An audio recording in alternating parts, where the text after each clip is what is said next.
Hey Reddit. I don't even know where to begin with this. My world has just been turned upside down, and I can't even process all of it yet. I'm looking for advice, I guess, but honestly, I don't even know what I'm asking for. So here's my story. Long, but it might help explain the situation. I've been married to my wife, Amanda, 33, for 6 years. We've had what I thought was a happy marriage. We met when we were both in college, and I was convinced she was the one. We got married after 3 years of dating, and things seemed good. We've had our usual ups and downs, but overall, it felt like we were in sync. Amanda is smart, beautiful, and ambitious. I've always admired how hard she works, and we've always had this dynamic where we both focused on our careers and life goals. I always thought she was the kind of person who believed in family values and commitment. I'm in IT, and my work schedule has always been fairly flexible. I'm often able to work from home, but I do travel occasionally for work. I'm not going to say that we had a perfect relationship because no relationship is perfect, but it felt solid, and I trusted her. We didn't have any major issues, no fights, no red flags, nothing out of the ordinary. At least, that's what I thought. About a month ago, I started noticing small things. Nothing huge, just little things that didn't add up. She started going to the gym more often. Later in the evening, when she had always been home by 6:30 p.m. to have dinner with me. Her phone had a lot of notifications that she would quickly swipe away whenever I walked into the room. She started taking her phone with her when she went to the bathroom, which was something she had never done before. At first, I told myself it was nothing. I tried to brush it off, but over the past few weeks, those little things started to add up. She was getting more distant, not in an obvious way, but in the way she would disengage from conversations or give short answers when I'd ask her how her day went. It was subtle enough that it didn't feel like a red flag, but enough to make me feel uneasy. I knew she had a few male coworkers, and I trusted her, but I couldn't help but wonder. Was something going on? I began second-guessing myself, wondering if I was just paranoid. Maybe she was just busy, or maybe I was reading too much into things. But the feeling that something wasn't right never left. A week ago, I decided I needed to do something. I needed to know the truth, but I wasn't sure how to go about it. I didn't want to jump to conclusions, but I also knew that if something was going on, I needed to find out. I hatched a plan. I would fake being at work one day, just to see if anything suspicious happened. I knew Amanda's routine, and I knew that if I told her I was going to be working late one night, she'd likely take the opportunity to go do whatever she wanted. So, I set it up, fake emails from work, a meeting I needed to attend, and told her I'd be home late. The whole idea felt messed up, but the nagging feeling in my gut wouldn't go away. I couldn't get the thought of her possibly being with someone else out of my mind. That day came. I left the house in the morning, telling Amanda I'd be home late. I knew she had a lunch meeting scheduled with a client, so I figured I'd be able to slip back into the house without being seen. I told her I was going to catch up on some work, and I left. I had a plan. I would wait an hour, then come back home early and see what was going on. I drove around the block, parked, and waited. It felt like an eternity, but I eventually walked back up to the house, trying to make as little noise as possible. I crept up to the window by our living room and peeked inside. I don't even know what I was expecting, but when I saw what was happening, my heart dropped. Amanda was sitting on the couch with another man, someone I didn't recognize. They were laughing, leaning into each other, and then they kissed. I froze. My heart raced in my chest. I wanted to scream, but I couldn't make a sound. I couldn't believe what I was seeing. The person I trusted with my entire life, the woman I had spent 6 years building a life with, was kissing someone else. The same person who had told me just the night before that she loved me, that everything was fine, that nothing had changed. I didn't know what to do. Should I barge in right then? Should I confront them? My hands were shaking, and I felt like I couldn't breathe. But I didn't want to make any rash decisions. I needed more evidence. I stepped away from the window, trying to calm myself down. I spent the next 10 minutes pacing outside, trying to figure out what my next move would be. I couldn't just walk in there and ruin everything. I needed to hear the truth from her. I wanted to give her a chance to explain. So, I stood outside and waited, hoping they'd stop whatever they were doing. Eventually, I heard the sound of the door opening. The man walked out, laughing with her, and I could hear them talking in the driveway. I waited a few moments before I made my move. I walked back up to the door, opened it slowly, and stood there, watching as Amanda turned to face me. Her face went pale, and she froze in the doorway, clearly shocked to see me standing there. I didn't say anything at first. I just looked at her, trying to keep myself from falling apart. Why? I finally asked, my voice hoarse. Why would you do this? She looked at me for a long time, clearly unable to find the words. She started to speak, but the words caught in her throat. I didn't mean for it to happen, she whispered, tears streaming down her face. It was a mistake, I'm sorry. I'm so sorry. I didn't know how to respond. How could I? The woman I had trusted, the one who swore she loved me, had been betraying me with someone else behind my back. How could I ever forgive her for this? I stood there, frozen in place, as Amanda's eyes widened in shock and fear. I could see the guilt all over her face, and I could hear her shallow breaths. It felt like the whole world had stopped spinning. The woman I had trusted with my life, with everything, had been betraying me, and in that moment, I didn't know what to do. My mind was racing, my heart was pounding, and all I could focus on was the man she had just kissed in our living room. Amanda tried to speak, but her words came out in a stammer. Jeremy, I never meant for you to find out like this. I'm so sorry. I didn't respond immediately. What was there to say? I felt so betrayed, so disillusioned, that I couldn't find the words. I wanted to scream, to yell at her for everything she had done, for the lies, the secret life she had been leading, but I couldn't bring myself to do it. I was too shocked, too hurt, to say anything coherent. Finally, after what felt like an eternity of silence, I managed to speak. Who is he? My voice sounded foreign, distant, like it didn't belong to me. She flinched slightly at the question, and I could see her trying to come up with something, anything, to make this better. But she couldn't. She had been caught, and there was no way out. He's someone from work, she said, her voice trembling. His name is Ryan. We started talking a few months ago, and things just happened. I didn't mean for it to go this far, Jeremy. I don't know how I let it happen. I felt the weight of her words crush me. A few months? This wasn't just a mistake.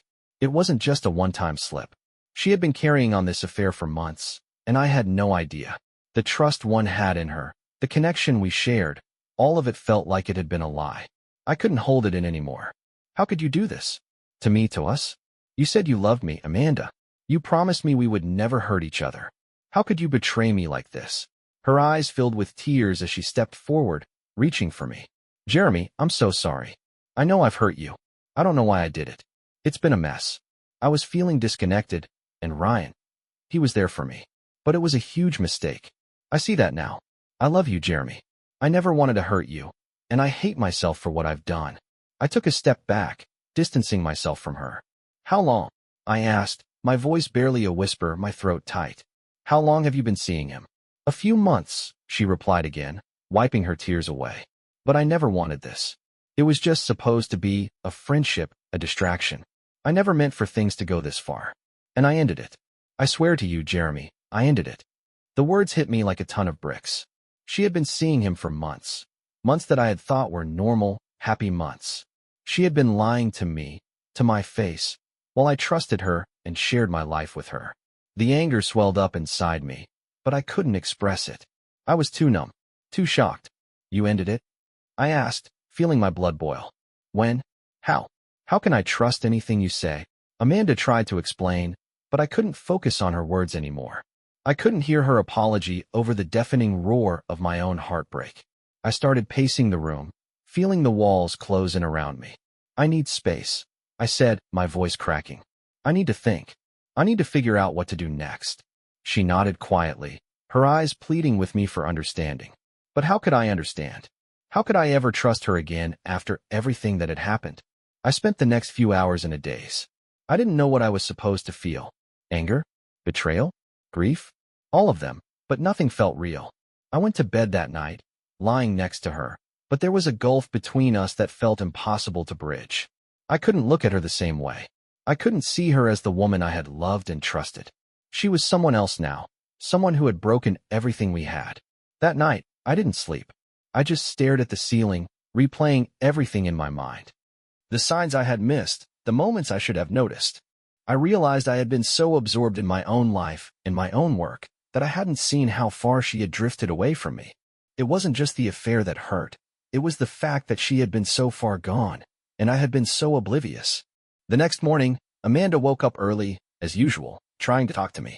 She apologized over and over again, but it felt like I was hearing the same words on a loop. I'm sorry, Jeremy. Please, forgive me. I've made the biggest mistake of my life. Please don't leave me. Please don't give up on us. Her voice cracked as she spoke, and I could see the desperation in her eyes. But I didn't know what to do. I didn't know if I could ever move past this, if I could ever look at her again without seeing Ryan's face, without feeling the sting of her betrayal. I got up and walked into the kitchen to make coffee. I needed a moment to think, to process. I needed time to figure out what I was supposed to do. Could we even survive this? Could I ever forgive her? Could I ever trust her again? I didn't have answers, and the uncertainty was driving me mad.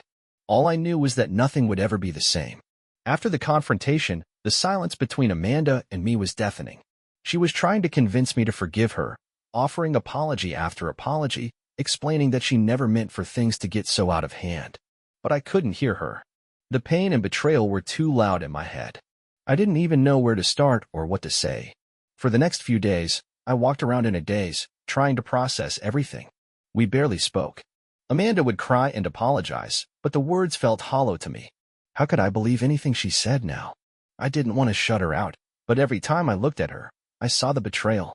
I didn't know if I could ever look at her the same way. I started avoiding being around her as much as possible. I stayed in the office for hours, just so I didn't have to face her. My thoughts were consumed by what I had seen, what I had heard. My mind kept replaying the images of her and Ryan together. I couldn't stop picturing them in our living room, kissing, laughing, as though I didn't exist. Amanda tried to reach out to me every time she saw me retreat, but I didn't know how to respond. Everything felt so broken, and I wasn't sure where to begin picking up the pieces. I was angry, yes, but I was also deeply hurt. I felt like I had been living in a fantasy, a marriage that wasn't real. I felt betrayed by someone I had given everything to. But there was a part of me that still wanted to believe. A part of me that wanted to believe that we could make it through this. I loved her. I wasn't ready to give up on us, but I didn't know how to get past this. I didn't know if I could forgive her. A week had passed since I found out about the affair. I was still struggling with the anger, the sadness, and the questions that had flooded my mind. Amanda had tried to give me space, but it was clear she was frustrated.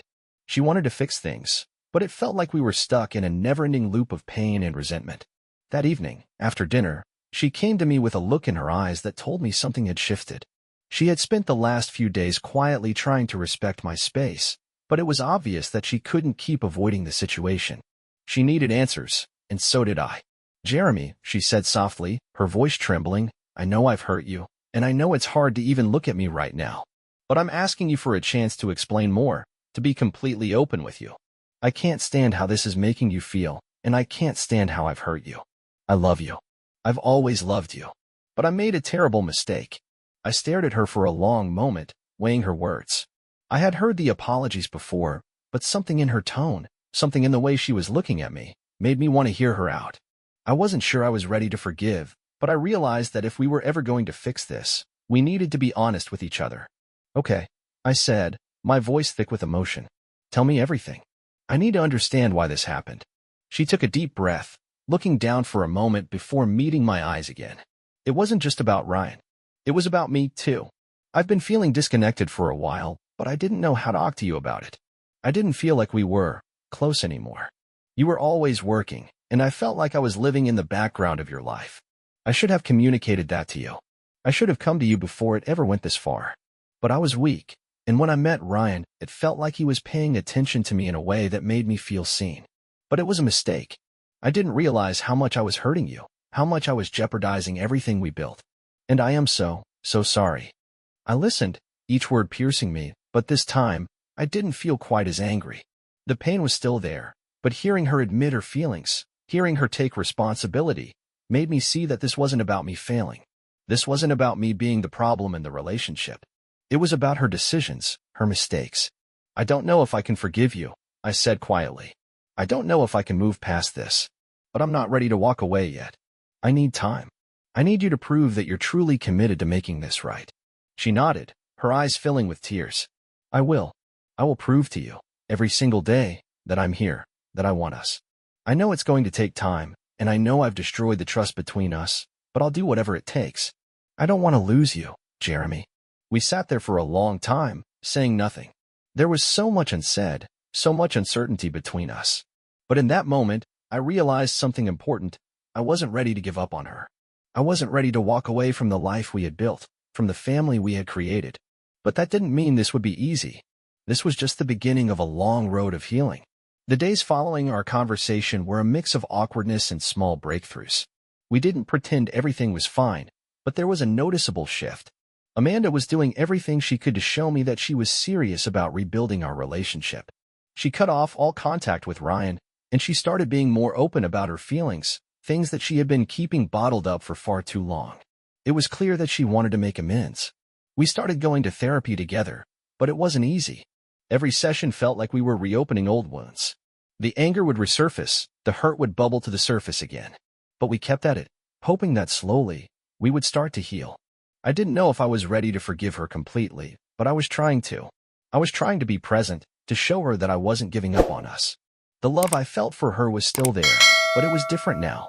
The trust was gone, and I knew that it would take a long time, maybe even years, before I could fully trust her again. But we were taking the first steps, and maybe that was enough for now. It's been a few weeks since that difficult conversation. Things aren't perfect, but I can feel a shift in the air. We're both trying. There are still moments where I catch myself second-guessing everything. I think about the affair, the lies, the months of betrayal, and I feel that sting of hurt again, sharp and raw. But there are also moments of real connection between Amanda and me, moments that give me a small flicker of hope. We've been going to therapy regularly, though I won't lie and say it's been easy. Sometimes it feels like we're just scraping the surface of what's been broken, and other times, I feel like we've made real progress. But the truth is, every day feels like a balancing act. One day, I'll feel like we're on the road to recovery, and the next, I'll find myself wondering if this is all just temporary, if the trust will always be gone between us. Last week, we had a breakthrough. It wasn't anything big, but it was a moment that felt significant. After dinner, Amanda asked if we could talk, just the two of us. She looked serious, but there was no panic in her eyes, just quiet determination. I've been thinking a lot about everything, she started, her voice softer than usual. I know I've hurt you beyond words, and I know I can't take that back. But I've been doing some soul-searching, and I want to share something with you. I know I've been distant, and I realize now that I didn't just hurt you with the affair, I hurt myself, too. I became someone I didn't even recognize. I sat across from her, not saying anything at first, waiting for her to continue. She looked at me, searching for some kind of reaction, some sign that I was even listening. I've been working on understanding why I let myself get to that point, why I let myself fall into this mess. I was missing things in myself, things I couldn't fix on my own. And I took the easy way out. I didn't talk to you, didn't reach out for help. I just kept it inside. But I see now that I need to change. I need to be better. For us. For me. Her words weren't magical. They didn't immediately erase the hurt. But hearing her take responsibility, hearing her speak so openly about what she'd been feeling, really feeling, was something new. Something I hadn't heard from her in months. I'm not asking you to forgive me right away, she said, her voice trembling slightly. But I'm asking for a chance to prove that I can be better, that I can be the partner you deserve. I nodded, trying to process everything. There were still so many unresolved feelings, so many unanswered questions. But as I sat there listening to her, I felt something shift. It wasn't trust, not yet. But maybe it was something else, a willingness to try, to allow ourselves to heal, even if it meant facing the painful truth every day. A few days later, we had another conversation about the affair. It was the first time in weeks that I was able to ask Amanda about the details, about how it all started, without feeling like I was suffocating in anger. I wasn't expecting to hear a pretty version of things. I didn't want her to sugarcoat it or try to make excuses. I wanted the truth, the full, ugly truth. And she gave it to me, even though it clearly made her uncomfortable. I met Ryan at work, she started, her eyes downcast. It started innocently enough. We would talk about work, share lunch, then about things we were dealing with. But it became something more. I started feeling seen. I started feeling important. And before I knew it, I was making excuses to see him, to talk to him. I never meant for it to happen, Jeremy. I thought I was just finding someone who would listen to me, but I was fooling myself. It went too far, and I was too scared to stop. I sat quietly, taking it all in. There was no blame, no excuse, just an explanation. And in that moment, I realized something. She was finally being open with me. She was finally being vulnerable, not just with herself, but with me. I should have come to you, she continued. I should have been honest about how I was feeling, about what I was going through. I never should have let things get out of hand. And I'm so sorry for the pain I caused you. I didn't know if I could ever fully forgive her for the affair, but hearing her take responsibility without deflecting or minimizing it gave me a small sense of clarity. She wasn't trying to make this my fault. She wasn't blaming me for her actions. It was the first time in a while that I could see a glimmer of the woman I had married, the woman I once trusted. I don't have all the answers yet. Some days, I still feel like I'm walking on eggshells, terrified that one small thing will set me back. Other days, I feel like maybe, just maybe, we can make it through this. The road ahead is still long. Trust isn't something that will come back overnight, and I know that. But we're trying. We're both trying. Amanda is working on herself. She's committed to being transparent, to showing me that she's taking this seriously. I'm not sure if I can ever trust her the way I did before, but I can see that she's doing the work. And that's all I can ask for right now. I don't know where this journey will take us, but I'm not ready to give up yet. Maybe one day, we'll look back on this as a moment of growth, as a time when we rebuilt something that seemed broken beyond repair. But for now, we're taking it one day at a time. It's been another few weeks since Amanda and I had our difficult conversations. Therapy has been a consistent part of our lives now, and we're slowly getting into a rhythm. Some days feel lighter, easier, like we're actually making progress. Other days, I feel like I'm walking through the rubble of our marriage, picking up pieces, trying to make sense of everything that's happened. But through it all, there are moments of genuine connection between us that remind me why we're doing this, why we're trying. The pain hasn't gone away, and I don't expect it to anytime soon. But there are days when it's easier to breathe, when I feel like maybe we're not doomed. The emotional weight doesn't feel quite as suffocating. And that's something, right? A few days ago, we had a breakthrough moment. It wasn't a huge one, but it was a victory in my eyes. We were sitting at the dinner table, just the two of us. Our son was at a friend's house, and we had a rare moment of quiet in the house. The kind of quiet we used to have before everything fell apart. I've been thinking about the future, Amanda said, looking at me across the table. I know things are still strained, and I'm not expecting everything to go back to normal overnight. But I'm ready to keep working on us. I want to rebuild, Jeremy. I really do. I could tell she was being completely sincere, and for the first time in a long while, I didn't feel defensive or angry. I just nodded. I'm willing to try, too, I said quietly. I'm not there yet, but I'm trying. Every day, I'm trying. We both sat there for a while, not saying anything, but there was a moment of calm between us. It wasn't perfect, but it was something. We were trying. That was all we could do right now. One of the key changes we've made in our relationship is the focus on transparency. It sounds simple, but for us, it's been everything. I don't feel like I need to snoop through her phone anymore or question her every move. I trust that she's doing everything she can to rebuild my trust, and while I'm not entirely free of doubts yet, I don't feel like I'm living in constant suspicion anymore. A few days ago, I noticed Amanda had left her phone on the counter. Normally, I'd have to fight the urge to check it, just to make sure there were no messages from Ryan or anyone else. But this time, I didn't feel that need. I didn't need to see what was on her screen because I trusted her. I trusted her efforts. When she returned, I asked her about her day, and she told me everything, what happened at work, how her meeting went, and even something funny that one of her coworkers had said. It was simple, but it was real. It was an honest conversation, and for the first time, I felt a small sense of normalcy return. That was a big step for us. The most challenging part of all this has been rebuilding intimacy. Not just the physical side of our relationship, but the emotional connection we once shared. After the affair, everything felt foreign. We didn't talk the way we used to. We didn't share the same closeness. And to be honest, the physical intimacy was strained. It wasn't that I didn't still care for her. I did. But it felt like every time we were close, the weight of the betrayal loomed over us. But recently, we've started having deeper conversations about what we both need. Amanda has been open about her emotional struggles, and I've shared my feelings too.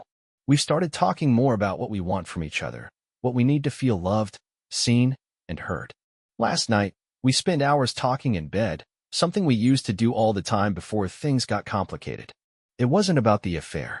It was about us, and where we wanted to go from here. She told me she was scared. Scared that I would never forgive her. Scared that we couldn't come back from this. And I realized that I was scared, too. I was scared that the damage was too deep, that the distance between us would be too wide to cross. But that night, There was a moment of vulnerability between us, a moment where we both laid our fears bare. It wasn't perfect, but it felt real. For the first time in a long time, I felt connected to her again. I'm still not sure what the future holds for us. I don't know if we can truly get back to where we were before the affair, but I'm willing to find out. We're still taking it one day at a time, learning to trust again, learning to communicate better, and learning to understand each other's needs. There are still moments when the hurt resurfaces, when I feel like I'm drowning in questions or insecurities. But there are also moments when I see the woman I married, the woman I still love, and I remember why we started this journey together in the first place. It's not easy, and I know it's going to take time, but I'm willing to try. I'm not ready to walk away from her yet. Not when we've come this far. A few weeks after our breakthrough conversation, the real test came. It wasn't a big dramatic event, but it felt like a pivotal moment, a small bump on the road that felt like it could be a turning point. It happened on a Saturday evening. I had been feeling more at ease lately, like maybe we were actually making progress. The tension between Amanda and me had started to fade, and I had begun to let my guard down just a little bit. We had been talking more, sharing laughs, and even finding time for some intimacy again. Things weren't perfect, but for the first time in a while, I felt like we were building something solid again. That night, Amanda went out with some of her friends from work to celebrate a promotion one of them had gotten. It was supposed to be a casual evening, nothing major. She asked me if I was okay with her going, and I assured her it was fine. I trusted her. I felt confident that we had reached a place where I could let her go out and trust that everything was okay. But as the evening wore on, I started to feel that old, familiar unease creeping in. I tried to shake it off, but I couldn't. I found myself checking my phone more often than I should have, waiting for a text or a call. I was trying not to be paranoid, but the idea that she could be with someone else, or that she could fall back into old habits, kept running through my mind. Around 10:30 p.m., I got a text from Amanda. It was just a simple message, heading home now. I'll be back soon. Love you. I didn't think much of it at first. It was exactly what I had expected. But then, just as I was about to put my phone down, I saw something that made my stomach drop. It was a message in her notifications from one of her friends. We had such a great time tonight, especially when Ryan made that joke. He really knows how to make us laugh. My heart stopped. Ryan. The name hit me like a ton of bricks. Why was she still talking about him? Why was she mentioning him like he was just one of the girls? I knew she had cut off contact with him. At least she had said she did. I couldn't ignore it anymore. I texted her back immediately. Who is this Ryan? Her reply came a few minutes later. Oh, it's just a work friend. Don't worry about it, Jeremy. I could feel my pulse quicken. Why did she need to reassure me? Why did she need to mention Ryan at all? I spent the next few minutes staring at my phone, feeling a pit in my stomach. Had she really cut him out? Or had she been lying to me again? She had reassured me countless times that she was done with him, yet here she was, mentioning him in the most casual way possible. When Amanda came home, I was waiting for her. I could see the anxiety in her eyes when she walked in the door, and I knew she sensed something was off. I didn't waste any time. Why did you mention Ryan in your message to your friend tonight? I asked, keeping my voice as calm as possible, though inside, I was seething. Her eyes widened, and she immediately started apologizing. I didn't mean to upset you, Jeremy. I was just trying to keep things light. Ryan was a part of the group, and we were all joking around, but that's it. I swear, nothing is happening between us. But the damage had already been done. The trust one had worked so hard to rebuild felt fragile again. And this time, I wasn't sure if I could let it slide. The next few days were filled with tension. Amanda was doing everything she could to prove she was still committed to making things work. She apologized repeatedly, telling me she didn't want to jeopardize what we had built, and that she truly was over Ryan. But every time she mentioned him, every time I saw him in her texts or heard his name in casual conversation, the wound reopened. I didn't know what to do. The past few months had been a roller coaster of emotions. Some days, I felt like we were making progress, and other days, I felt like we were right back at the beginning. Was I just too hurt to move forward? Was I setting unrealistic expectations for her? I spent hours thinking about it. I replayed every conversation, every moment of doubt. And I realized something important. I had been trying so hard to move past the affair that I had ignored my own needs. I had ignored the fact that, no matter how much I loved Amanda, the trust was still shattered. Every time she did something that reminded me of the betrayal, it felt like I was reopening a wound that had never fully healed. So, I made the decision. I couldn't keep living like this. I couldn't keep wondering if she was lying to me or if she was hiding something from me. I sat down with Amanda that evening, and we had a difficult conversation. I told her that while I still loved her, I needed more than just promises. I needed honesty, not just with me, but with herself. I needed her to be fully transparent, to prove that she was not only sorry but committed to rebuilding trust, not just in our marriage, but in herself as a person. I can't keep doing this, Amanda, I said, my voice steady despite the turmoil inside. I can't keep questioning everything you say. We need to make a decision. Either we fully commit to fixing this, or we need to acknowledge that we've already reached the end. She sat there, tears streaming down her face. She knew what was at stake. I understand. I'll do whatever it takes to make this right. But I know I can't ask you to forgive me right away. I just need you to know that I'm willing to work for it. That was all I needed to hear. I knew it wouldn't be easy. There were no guarantees. But I wasn't ready to give up on her just yet. I wasn't ready to walk away from the life we had built, but I needed her to show me that she was committed, that she understood the gravity of what she had done, and that she was willing to prove herself every single day. In the weeks that followed, we continued therapy, focusing on rebuilding the trust that had been broken. Amanda gave me full access to her phone and emails, and she stopped trying to downplay her relationship with Ryan. She said his name less, and when she did, it was never in a context that made me uncomfortable. But more than anything, she was consistent. Every day, she showed me through her actions that she was committed to making things right. We still have a long way to go. I'm still working through my own feelings of betrayal, still questioning if I can ever fully trust her again. But there are glimmers of hope. Every time we laugh together, every time we have a deep conversation about our future, I feel a little more at ease. It's slow. It's painful. But it's real. The future is uncertain, and maybe it always will be. But for now, I'm choosing to believe that we can heal, that we can rebuild. And that, in itself, is enough for me to keep fighting for us.